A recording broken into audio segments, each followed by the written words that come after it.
अस्सलाम वालेकुम वरहमतुल्लाहि वबरकातुहू। मैं आपका अपना आरिफ कमांडो अपने प्रोग्राम वैलिड पॉइंट के साथ आपकी खिदमत में हाजिर हूँ।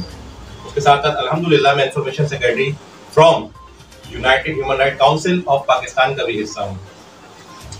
आज हमारे आने का मकसद आप लोगों को एक मामला के बारे में आगाही देना है। आगाही इस चीज़ की कि ये मामला ऐसा है कि मुझे बताते हुए भी शर्म आती है, क्योंकि ये एक माँ का मामला है और माँ वो ज़ात है कि जिसे अल्लाह पाक ने इस दुनिया में हमारे लिए भेजा और उसके पैरों के तले जन्नत रख दी। अब ये माहौल किस तरफ जा रहा है? एक बहन के साथ उसके हुकूक की तलफी हो रही है, एक माँ के साथ। अभी रिसेंटली एक वीडियो वायरल हुई लाहौर के हवाले से, उसमें एक माँ सामने आई, बहुत मजबूर, लाचार, दुख भरी, इतनी शर्मिंदगी महसूस हो रही थी कि मुझसे वो वीडियो देखी भी नहीं जा रही थी, जिसमें उन्होंने तस्करा किया कि उनके साथ 1 साल तक उनका भाई और उनका बेटा क्या क्या गलत नाजेबा हरकत करता रहा। कितनी शर्मिंदगी की बात है। बहरहाल बहुत दुख के साथ उन्होंने इस दास्तान को बयान किया, हिम्मत करी, हौसला किया। तो अब इस हवाले से आज हमारे साथ मौजूद है हमारे स्टूडियो में हयान खान साहब और हमारी रिस्पेक्टेड ज़ारा शाह साहिबा, जो जमात इस्लामी की काउंसलर भी हैं और उसके अलावा मरकजी सदर भी हैं ख़वातीन विंग की United human right council of Pakistan के हवाले से। तो ज़ारा साहिबा, जब आपने ये वीडियो देखी तो इसके बारे में आप क्या नजरिया कह सकती हैं? सबसे पहले तो आरिफ कमांडो में आपका बहुत शुक्रिया कि आपने मुझे इस टॉपिक पे बोलने का मौका दिया। यहाँ साहब आपका भी बहुत शुक्रिया। तो मैं क्या कह सकती हूँ कि मेरी तबीयत ख़राब हो गई ये चीज़ें सुन करके कि एक आई कांट बिलीव इट कि एक बेटा 15-16 एज है उसकी, 15 से 16 साल, एक बेटा अपनी माँ के साथ और एक सगा भाई यानी कि मामू और भांजा, बहन और माँ, ये कैसे रिश्ते होते हैं आरिफ कमांडो के? मेरा ख्याल है कि बाप, भाई और बेटा, ये एक औरत के लिए एक मजबूत साधन होती है, एक मान होता है, गरूर होता है कि मेरा भाई, मेरा बेटा, मेरा बाप। तो ऐसी मतलब बहुत सारी पहले इश्यूज उठे, मगर ये वीडियोस देखने के बाद सोशल मीडिया पे गर्दिश करती मुझ तक पहुंची, क्योंकि मैं ख़वातीन की मरकज़ी सदर हूँ। तो ऐसे कितने पहले भी प्रोग्राम में कर चुकी हूँ, मगर वो सब ऐसे होते हैं कि जैसे किसी लड़की ने अपने बाप पे इल्ज़ाम लगा दिया, किसी बहन ने अपने भाई पे इल्ज़ाम लगा दिया, वो सिर्फ इसलिए कि वो उसका कहीं प्यार मोहब्बत का चक्कर चल रहा होता है और वो अपनी जान छुड़ाने के लिए, तो वो उनको ब्लैकमेल करने के लिए मैं तुम पे इल्ज़ाम लगा दूंगी ताकि वो उसका अपने आशना के साथ वो जा सके, शादी कर सके। तो ये तो हो गई दीगर बात। मगर एक माँ वो किस तरह इस चीज़ को रो रो के बयान कर रही है, और मुझसे तो यकीन करें पूरी वीडियो देखी भी नहीं गई और मेरी तबीयत खराब हो गई। मुझे आप खुद बताइए कि अल्लाह पाक ने औरत को इतना बड़ा मर्तबा मुकाम दिया कि माँ बनाया, बहन बनाया, बीवी बनाया, और मैं कहती हूँ कि जब अल्लाह की खुशी की इंतहा खत्म हो गई तो अल्लाह पाक ने औरत के पैरों की जन्नत डाल दी। बेशक औरत से अल्लाह इतना राजी है कि औरत के पैरों की जन्नत डाल दी। मगर आज मैं अपनी हवा की बेटियों को देखती हूँ, अपनी बहनों माओं को देखती हूँ कि वो अपने ही जिस्म का खुद सौदा कर रही होती है। नाउज़ुबिल्लाह, ये मुल्क पाकिस्तान है, ये इस्लामी कंट्री है, यहाँ पर हमारे हुक्मरान आंखें बंद करके सो रहे हैं, मुंह में दही जमी हुई है। ये वीडियो कुछ 10 दिन पुरानी वीडियो, अभी तक इस पर कोई एक्शन नहीं हुआ। मैं भरपूर मजम्मत करूंगी इस वीडियो के हवाले से आईजी पंजाब साहब से कि इस दुखियारी माँ को इसका हक दिलवाया जाए। हक क्या दिलवाना है, वो तो बेचारी बिल्कुल ही खत्म हो चुकी है कि एक बेटा, एक तरफ भाई, सुतेला भाई नहीं, सगा भाई, बना हुआ भाई नहीं, रिश्तेदार नहीं, कजन नहीं, सगा माँ जाया भाई, एक वो बेटा कि जिसको उस माँ ने 9 महीने गोद पे रखा, फिर उसको 16 साल उसकी परवरिश करती रही, और वो 16 साल बाद अपनी सॉरी कि हम इंसान को अल्लाह पाक ने अशरफ मखलूक बनाया, हम तो जानवरों से भी क्या हो रहा है मुल्क पाकिस्तान में। अच्छा रियान साहब, एक बात और बताइए इसमें कि ये जो वीडियो वायरल हुई ये हम लोगों ने देखी, ठीक है, अफसोस भी कर रहे हैं लोग, इजहार मजम्मत भी कर रहे हैं, मगर ये बताइए कि इस वीडियो के आने के बाद अभी तक एक्शन क्यों नहीं लिया गया? अभी तक वो बंदे क्यों गिरफ्तार नहीं किए गए? क्यों उनकी कोई वीडियो सामने नहीं आई? बिल्कुल ऐसी है, ये हमारी हुकूमत की नाअहली है और ऐसा नहीं करना चाहिए, इनको फौरन अरेस्ट करना चाहिए। और बल्कि मैं तो ये कहता हूँ इनको बिल्कुल चौराहे पे इनको लटका देना चाहिए, इबरतनाक सजा देनी चाहिए। मगर आरिफ कमांडो साहब एक बात समझ में नहीं आती कि 1 साल बाद क्यों एक साल बाद क्यों इस खातून ने पहले दिन क्यों एक्शन रिएक्ट क्यों नहीं किया, पहले दिन क्यों नहीं किया? 1 साल तक। अच्छा ज़ारा साहिबा, एक सवाल तो देखिए ये आ गया कि 1 साल के बाद रिएक्ट क्यों किया गया? हमारा दीन इस्लाम इस चीज की अपनी इजाजत, कोई और मजहब इस चीज की इजाजत देता है कि माँ के साथ और एक बहन के साथ आप ऐसा कर सकते हैं? मैं बस इतना जानता हूँ कि यहूदियों के अलावा कोई मजहब इसकी इजाजत नहीं देता। इसलिए यहूदी तो बिल्कुल वो यहूदी है, उनकी तो बात ही नहीं करेंगे हम जी। एंटी इस्लाम हो गया ना। हाँ बिल्कुल।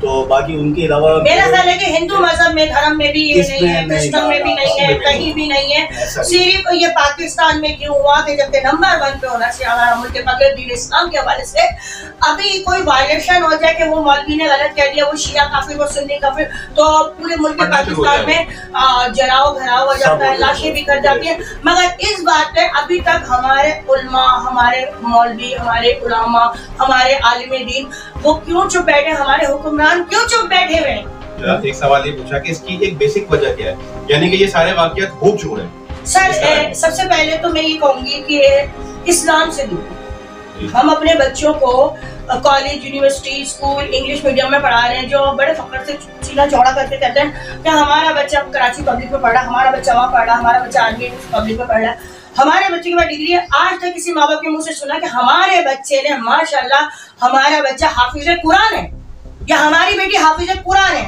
क्योंकि बच्चा रोता है, पहले की माएँ अल्लाह करके लोरियां सुनाकर दुरूद शरीफ पढ़ के अपने बच्चों को सुनाती है। आजकल बच्चा रोता है, 3 महीने का होता नहीं है, हाथ में मोबाइल दिया जाता है, वो कार्टून से शुरू होता है तो एंड कहाँ आता है, वो माँ तक आ गया। बिल्कुल ऐसी होती है। वो कार्टून से शुरू हुआ, वो अपनी माँ तक आ गया। इसका सवाल जवाब यही आज।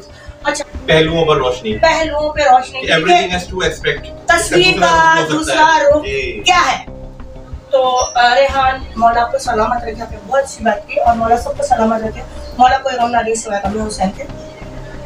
ये रिश्ते ऐसे हैं कि अगर मतलब किसी भी फिरका, किसी भी मजहब का, किसी भी से ले माँ बहन बेटी का बहुत एहतराम है हमारे दीन इस्लाम में। 1 साल ये औरत खामोश क्यों रही? बहुत प्यारा सवाल किया। और 1 साल के बाद ये मीडिया पे क्यों आई? आया कि इसने 12 महीने इसको जैसे इसने कहा मुझे नशावर चीजें देते रहे, 12 महीने नशावर चीजें देते। मुझे ये बताइए कि ये औरत अगर आज मीडिया पे आ गई और इसने ये बातें की, तो उससे पहले क्या ये औरत का ज़मीर मरा हुआ था? या इसका नशा 1 साल बाद? 1 साल बाद इसका नशा उतरा।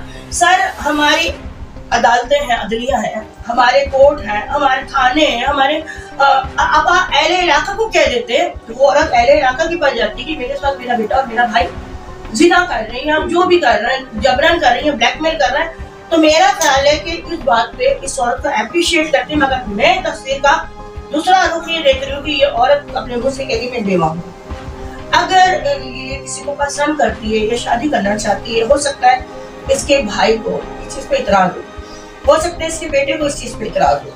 तो आजकल माहौल ये चल गया है कि जहाँ इतराज होता है वो उन्हीं पे इल्जाम लगाया जाता है। तो मैं ये कहूंगी कि इस केस को बहुत बारीकी से देखा जाए, तहकीकात की जाए। क्यों कि एक माँ कैसे चुप रही है 1 साल तक? जी आपको ये बात हजम हो रही है?